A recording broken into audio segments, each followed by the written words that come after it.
Hi, I'm Michelle Malkin for Conservative Review. There she goes again. Barack Obama's bitter half, Michelle Obama, returned to the commencement speech circuit this weekend, and her grievance dial is turned up to 11.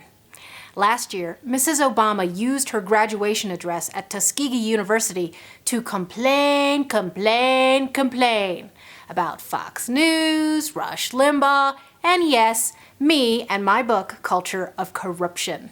The other Michelle was mad that I exposed how she benefited financially and professionally from her Chicago political crony connections, all while carping about the eternally debilitating effects of racial discrimination on herself and America.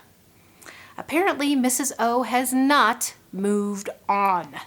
This Saturday, she was back at it again with the race rants at Jackson State University in Mississippi. The First Lady said she and her husband still experience bigotry and that she feels black students' pain. Quote, "Maybe it's when you're driving somewhere and you're stopped for no particular reason," unquote, she said.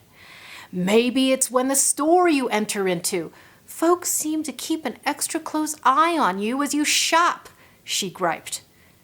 Funny how she should mention discrimination while shopping. The First Lady just cannot help telling her debunked racial fables. She has repeatedly lamented being racially targeted at a Target department store by a woman who asked her to take something off a shelf for her. Mrs. Obama said in that moment she felt the sting of racism and that these incidents are the regular course of life for African Americans and a challenge for the country to overcome. 2 letters, BS. Mrs. Obama's anecdote turned out to be a tall tale, with the emphasis on tall. The reason the 5'11" First Lady was asked to get detergent off a Target shelf was that her vertically challenged fellow shopper couldn't reach it. How do we know this?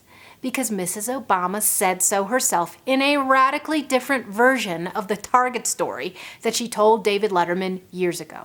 "I reached up because she was short, and I reached up, pulled it down," Mrs. Obama told Letterman. The shopper said, "Well, you didn't have to make it look so easy." Far from psychologically debilitated by any racial sting, Mrs. Obama told Letterman, quote, "I felt so good helping out the short woman." Michelle the Liar Obama. It's just another example of left-wing lunacy. Liberals see racism where it doesn't exist, fabricate it when they can't find it, and ignore it within their own ranks.